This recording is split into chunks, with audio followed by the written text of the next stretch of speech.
Hello students, today we are going to learn our poem The Man Who Thinks He Can on page number 42.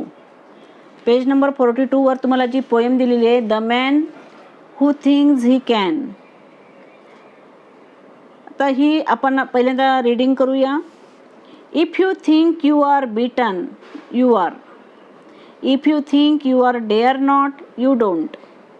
If you like to win but you think you can't, it is almost certain you won't. If you think you will lose, you are lost. For out of the world we find success begins with a fellow's will. It is all in the same state of mind. If you think you are outclassed, you are. If you have got to think high to rise, you have got to be sure of yourself before you can ever win a prize. Life is battle, don't always go to the stronger or faster man, but soon or late the man who wins is the man who thinks he can. Walter D. Wintle wrote this poem. So the man who thinks he can, म्हणजे man means माणूस किंवा मनुष्य आणि things means विचार करणे. म्हणजे प्रत्येक व्यक्ती जसा विचार करेल तशाच पद्धतीने तो वर्क करू शकतो किंवा तशाच पद्धतीने तो ॲक्टिव्हिटी किंवा काम त्याचं करू शकतो. If you think you are beaten you are. म्हणजे जर तुम्ही विचार केला की बा माझा पराभव होणार आहे, मी हे याच्यामध्ये हरणार आहे, तर तुम्ही हरल्याशिवाय राहणार नाही. तुम्ही एखादी मॅच आहे क्रिकेटची आणि तुम्ही सुरुवातीलाच म्हटलं की अरे मला काही जमणार नाही, मी रन काढू शकणार नाही, तर तुम्हाला त्याच्यात यश कधीच मिळणार नाही. You are beaten. तुमचा पराभव झाल्याशिवाय राहणार नाही. If you think you are dare not you don't. जर तुम्ही विचार केला की बा माझ्यात काही हिंमत नाही आहे, मी ही गोष्ट करू शकणार नाही, मला भाषण द्यायचं आहे तुम्हाला समजा, आणि तुम्ही पहिलेच म्हटलं की नाही नाही मला नाही जमणार भाषण द्यायला. If you think you dare not. सुरुवातीला जर तुम्ही विचार केला की माझ्यात हिंमत नाही आहे, यू डोंट, तर तुम्ही ते भाषण कधीही देऊ शकणार नाही. किंवा कुठल्याही गोष्टीसाठी जर तुम्ही हिंमत केली नाही, डेअरिंग केला नाही, तर तुम्ही ती गोष्ट कधीच करू शकणार नाही. If you like to win. Win means जिंकणे. WIN विन मीन्स जिंकणे. If you like to win. जर तुम्हाला जिंकायला आवडत असेल, but you think you can't. जिंकायला प्रत्येकालाच आवडत असते, but you think you can't. पण पहिल्यांदाच तुम्हाला वाटलं की नाही नाही मी नाही जिंकू शकणार, रनिंगची रेस आहे, आणि स्टार्टिंगलाच तुम्हाला वाटलं की नाही नाही मी कुठे या सगळ्या मुलांमध्ये पहिल्या नंबरवर धावू शकणार आहे का, मी धावू शकणार नाही. So you think you can't. जर तुम्ही तसा विचार केला, निगेटिव्ह विचार केला, तर तुम्ही कधीही ते कार्य करू शकणार नाही, तुम्ही रनिंगमध्ये कधीच फर्स्ट येऊ शकणार नाही. It is almost certain you won't. जर तुम्ही निश्चित प्रयत्न केले तरच तुम्ही त्यामध्ये यशस्वी व्हाल. आणि तुम्ही जर निगेटिव्ह थिंकिंग ठेवत असाल प्रत्येक गोष्टीबद्दल, तर तुम्हाला कधीच यश त्याच्यामध्ये मिळणार नाही. If you think you will lose you are lost. Lose म्हणजे हरणे. If you think you will lose. तुम्हाला वाटत असेल की मी हरणार आहे, तर तुम्ही हरल्याशिवाय राहणार नाही. For out of the world we find. जगात कुठेही जर अशा भावनेने जर तुम्ही विचार करत गेले, तुम्ही म्हणजे प्रत्येकजण की बा मी हरणार, तर आपण हरल्याशिवाय राहणार नाही. Success begins with fellow's will. It is all in the state of mind. Success means Yash. Begins with fellow's will म्हणजे तुमची इच्छाशक्ती जर असेल कुठल्याही गोष्टीमध्ये यश मिळवण्याची, तरच तुम्हाला यश मिळेल. संपूर्ण आपल्या जीवनात यशस्वी होणे हे आपल्या इच्छाशक्तीवर अवलंबून असते. विल म्हणजे इच्छा, आणि success means Yash. Success begins with fellow's will. It is all in the state of mind. State of mind means मनाची स्थिती. पॉझिटिव्ह मनाची स्थिती असेल, तुमच्या पॉझिटिव्ह थिंकिंग असेल, तर सक्सेस मिळाल्याशिवाय राहणार नाही. आणि सुरुवातीला जर आपण त्याच्याविषयी निगेटिव्ह थिंकिंग ठेवलं, नकारात्मक भावना ठेवली, तर मात्र आपण कधीच यशस्वी होऊ शकणार नाही. So success begins with fellow's will. It is all in the state of mind. आपल्या मनाच्या स्थितीवर कुठल्याही गोष्टीमधलं यश अवलंबून असतं, आपल्या इच्छाशक्तीवर यश अवलंबून असतं. If you think you are out class, you are. You have got to think high to rise. जर तुम्हाला कुठलीच गोष्ट मी करूच शकणार नाही असं जर तुम्हाला वाटत असेल की माझ्याच्याने ती होऊ शकणार नाही, तर ती कधीच होणार नाही. You have got to think high to rise. तुम्हाला जर उंच म्हणजे जर तुम्हाला एखाद्या गोष्टीमध्ये यश मिळवायचं असेल, तुम्हाला जर प्रगती करायची असेल स्वतःची, हाय टू राईज म्हणजे प्रगती करायची असेल, you have got to be sure of yourself before you can ever win a prize. तुम्हाला यश you have got to be sure of yourself before. स्वतःला तुम्हाला खात्री असली पाहिजे की you can ever win a prize. मी ही गोष्ट पूर्णपणे करणार आहे, यश मिळवणार आहे कुठल्याही गोष्टीमध्ये, आणि मला त्याच्यामध्ये प्राईज मिळवायचं आहे, तर ती मिळवल्याशिवाय तुम्ही राहणार नाही. Life is battle, don't always go. जीवन ही काही एक लढाई आहे. Don't always go to the stronger or faster man, but soon or late the man who wins is the man who thinks he can. Stronger or faster म्हणजे नेहमीच माणसाला काय करायचं, जीवनामध्ये स्ट्रॉंगर बनायचं आहे. म्हणजे म्हणजे कुठल्याही गोष्टीमध्ये वीक राहायचं नाही, मागे राहायचं नाही. सायकल जेव्हा आपण शिकत असतो तेव्हा सुरुवातीला आपल्याला जरी अनेक अडचणी असल्या तरीही आपण वारंवार प्रयत्न करतो, स्ट्रॉंगर बनत असतो. एक आज जशी येईल त्याच्यापेक्षा चांगली उद्याला येईल, त्याच्यापेक्षा चांगली परवाला येईल. तसंच अभ्यासाचं आहे, भीती ठेवायची नाही. आज रीडिंग करता येत नाही आहे, आज प्रयत्न करा, त्यापेक्षा उद्या जास्त चांगलं येईल, परवा जास्त चांगलं येईल. हळूहळू पुढे जाण्याचा प्रयत्न केला पाहिजे. दिवसेंदिवस स्वतःची प्रगती केली पाहिजे.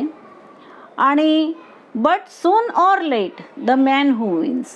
जेव्हा तुम्ही प्रयत्न कराल तेव्हा कुणी लवकर जिंकेल, कुणी लेट उशिरा जिंकेल, परंतु is the man who thinks he can. मग तुम्हाला कसं करायचं आहे, लवकरात लवकर प्रगती करायची की उशिरा करायची आहे? मग लवकर करायची असेल तर मनाची स्थिती पॉझिटिव्ह ठेवायची, मला निश्चितच यश मिळेल आणि मी ही गोष्ट करू शकेल असा कॉन्फिडन्स ठेवायचा. कॉन्फिडन्स असल्याशिवाय आपण कुठलीच गोष्ट करू शकत नाही, आणि सतत ती गोष्ट करत राहायची. Do your best every day and better than each day. म्हणजे प्रत्येक दिवशी अधिकाधिक चांगला प्रयत्न करायचा, आणि तेव्हा आपल्याला प्रत्येक गोष्टीमध्ये यश मिळाल्याशिवाय राहणार नाही. अशा आशयाची ही पोयम आहे या ठिकाणी तुम्हाला दिलेली. पोयम वाचायची आहे, गुड हँडरायटिंगमध्ये ती लिहायची आहे. इथे तुम्हाला काही वर्ड्स दिले आहे पहा. Will, here it means the power of a person's mind. Will means इच्छा, मनाची शक्ती. Power of person's mind, mind म्हणजे मन, पॉवर म्हणजे शक्ती. पर्सन्स म्हणजे व्यक्तीची, प्रत्येक व्यक्तीच्या मनाची जी शक्ती असते, इच्छाशक्ती असते आपली, त्याला विल म्हटलेलं आहे. State of mind means the way someone things, feels ॲटसेट्रा at that time. म्हणजे कुठलंही कार्य करताना तुम्हाला मी एक्झाम्पल दिलं की आपल्याला भाषा स्पीच द्यायचं आहे, आणि तिथे जर तुम्हाला धडधड वाटत असेल, कॉन्फिडन्स नसेल स्वतःवर, तर ते स्पीच आपण देऊ शकणार नाही. आणि तिथे जर तुम्ही मनाला सांगितले की नाही नाही मी खूप छान भाषण देणार आहे, सगळ्यात चांगलं भाषण माझं असेल, असं जर तुम्ही मनाला समजावलं, मनाची स्थिती ठेवली, तर ते काम अधिक चांगल्या पद्धतीने कराल. म्हणजे जे कार्य करायचं त्यावेळी आपल्या मनाची स्थिती कशी ठेवायची, किती स्ट्रॉंग ठेवायची, त्यावर त्या कार्यातलं यश अवलंबून असतं. म्हणून तिथे स्टेट ऑफ माइंड म्हणजे मनाची स्थिती. Outclass, a person is outclass when others are better than him or do better than him. म्हणजे आउटक्लास पर्सन कशाला म्हणू आपण, केव्हा होतो की इतर जेव्हा त्याच्यापेक्षा पुढे असतील, चांगलं करत असतील काहीतरी, आणि हा जर मागं असेल आणि याला जर वाटलं की बा मी यांच्यापेक्षा पुढं कधी जाऊ शकणार नाही, म्हणजे कॉन्फिडन्स लूज होऊन राहिला असेल, कमी होऊन राहिला असेल, तर त्याला म्हणतात आउटक्लास. म्हणून असं आउटक्लास कधी व्हायचं नाही. Then think high means think of going up, doing better. Think high म्हणजे काय, थिंक ऑफ गोईंग अप, आणखी पुढे जाण्यासाठी विचार करणे. आज आहे त्यापेक्षा डुईंग बेटर, उद्या अधिक चांगलं करणं. आज हँडरायटिंग चांगलं नाही आहे, रोज प्रयत्न करा. प्रत्येक दिवशी तुमचं हँडरायटिंग बेटर होत जाईल. आजच्यापेक्षा उद्या चांगलं असेल, उद्याच्यापेक्षा परवा चांगलं असेल. So try regularly and with confidence, म्हणजे प्रयत्न कसे करायचे, नियमित करायचे आणि कॉन्फिडन्सने करायचे, तर तेव्हा आपल्याला यश मिळाल्याशिवाय राहत नाही. Man thought he could fly, that is why he invented aeroplanes. म्हणजे माणसाला वाटलं की तो उडू शकला पाहिजे, आणि मग उडू शकला पाहिजे तर त्यासाठी काय करायचं, तर त्याने काय शोधून काढलं, मग मानवाने प्लेन शोधून काढलं, एरोप्लेन शोधून काढलं, आणि तो आकाशात उडू शकला. तर अशा प्रकारे प्रयत्न, जी इच्छाशक्ती ठेवायची, त्यानुसार प्रयत्न करायचे, म्हणजे एक दिवस तुम्हाला सक्सेस मिळाल्याशिवाय राहत नाही. त्यानंतर इथे तुम्हाला क्वेश्चन्स दिलेले आहे. Answer the questions orally. When you are beaten, आता प्रत्येक लाईनमध्ये तुम्हाला याचा आन्सर सापडते. If you think you are beaten, काय लिहायचं, याचा आन्सर पहिल्याच लाईनमध्ये दिलेला आहे. व्हेन यू आर बीटन इथे पहिल्याच लाईनमध्ये आहे. If you think you are beaten. त्यानंतर क्वेश्चन दुसरा आहे तुमचा, when are you afraid of doing something. When are you afraid of doing something, म्हणजे तुम्हाला कुठलीही गोष्ट करण्यासाठी भीती कधी वाटेल, कधी वाटते भीती तुम्हाला. If you haven't any confidence, जर तुम्हाला कॉन्फिडन्स नसेल तर.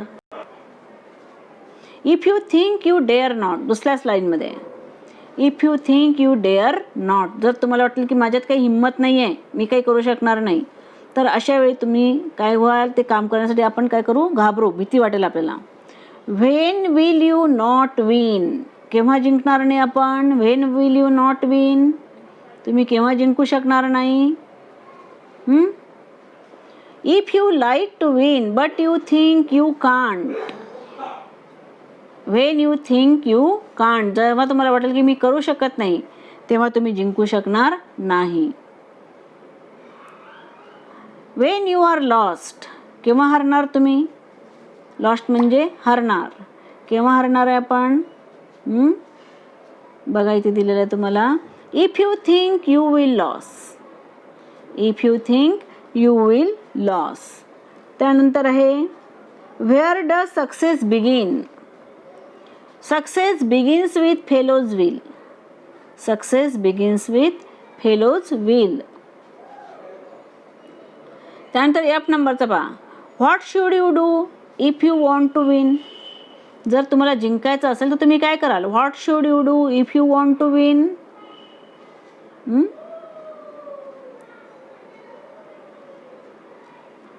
What should you do if you want to win. एक मिनिट आपण बघूया याच्यामध्ये आता.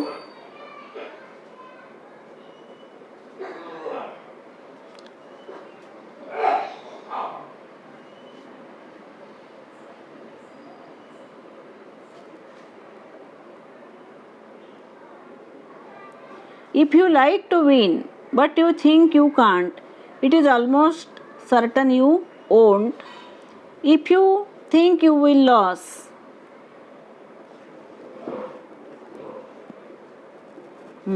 पाहता, life is battle, don't always go to the stronger or faster man. बघा आता तुम्हाला काय करायचं आहे, प्रश्न काय आपला हा. What should you do if you want to win a prize? हे पाहिजे आहे. You have got to be sure of yourself before you can ever win a prize. या एफ नंबरच्या क्वेश्चनचा आन्सर इथे या 2 लाईनमध्ये आहे. You have got to be sure of yourself before you can ever win a prize. And last question आहे, do you always win the first time or do you have to try again and again? काय करावं लागेल, first time जिंकू आपण. Do you always win the first time, नेहमी आपण first टाईमला जिंकतो का. Or do you have to try again and again, की तुम्हाला पुन्हा पुन्हा प्रयत्न करावे लागतील. तर ते आन्सर तुम्हाला काय करावं लागेल, स्वतःच्या मनाने लिहायचं आहे की I have try to again and again. If I want win, I have try to again and again. त्यानंतर आहे copy any 4 lines of your choice from the poem. Question number 2, any 4 lines, कोणत्याही 4 lines तुम्हाला copy करायचे, पाहून लिहायचे जसे तशा. त्यानंतर आहे say the following sentences aloud as if you are. Nervous सिस्टीममध्ये नर्वस माइंडने किंवा अफ्रेड म्हणजे घाबरून, ॲंग्री म्हणजे रागावून, हॅपी म्हणजे आनंदाने आणि कॉन्फिडंट म्हणजे आत्मविश्वासाने हे वाक्य तुम्हाला 5 टाईपने वाचायचे आहे. त्यानंतर आहे लँग्वेज, लर्निंग अबाउट लँग्वेज. हे नंतर मी तुम्हाला स्पेशल त्याचा व्हिडिओ बनवून समजावून सांगेल. सोपं आहे ते. तुम्हाला तर ते पेअर्सच लावायचे आहे ॲपॉस्ट्रॉफीच्या, तर ते नंतर मी समजावून सांगतेच तुम्हाला. ठीक आहे. थँक्यू.